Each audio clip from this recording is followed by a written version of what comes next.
grandmother was a nurse. Even though the last time she actually practiced nursing actively was during the Hoover administration, she taught me an awful lot about life in general. And one of the things she used to say was that sunscreen and sit-ups, my grandson, she used to say, is the fountain of youth. What she was really talking about was active living.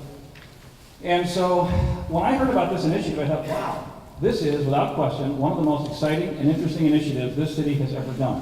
You're talking about being connected with each other on something that is crucially important. And it so connects well with the other initiatives that St. Louis Park is famous for. I mean, can you think of a better developmental asset to give a young person than the notion of active living for the rest of his or her life? That this is something you carry with you until the end of your days?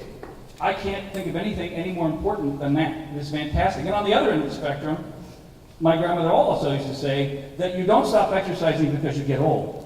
You get old because you stop exercising. So can you imagine anything more important than to connect with senior citizens around that very idea, so to keep them more active, more engaged, more connected? I mean, exercise, let's face it, is good for the body, the mind, and the soul. It is absolutely fantastic. But beyond that, what you're doing and what you're going to be talking about today is active living in all aspects of life. Eating healthy, staying active, staying away from the stuff that is unhealthy, that kind of stuff. Those kinds of assets that you build in each other and our young people is just absolutely critical. And I was on the Active Living by Design program years ago with Blue Cross Blue Shield. I really want to thank them for the partnership that we have, because this so feels like St. Louis Park to me. It's just fantastic. This idea of having a partnership to do something really good and really important in the city. That is what we are about in this entire community. But it's this idea that you can design your buildings around that. Take the stairs rather than the elevator. Design a building so the first thing you see is the stairs rather than the elevator. Sometimes you need to take the elevator, fair enough.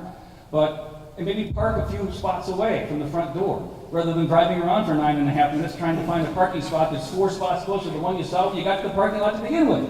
I see that happening all too many times. So I really want to thank you for coming out here today. I'm so impressed that so many of you have come. I think this is fantastic. What you're doing, this whole notion of active living in general, is something that, I mean, the 20th century, frankly, to me, was about preventing, or was about curing diseases and solving people's medical problems. The 21st century, I think, ought to focus on preventing and doing a healthy living and a healthy lifestyle so that we can stay healthy together.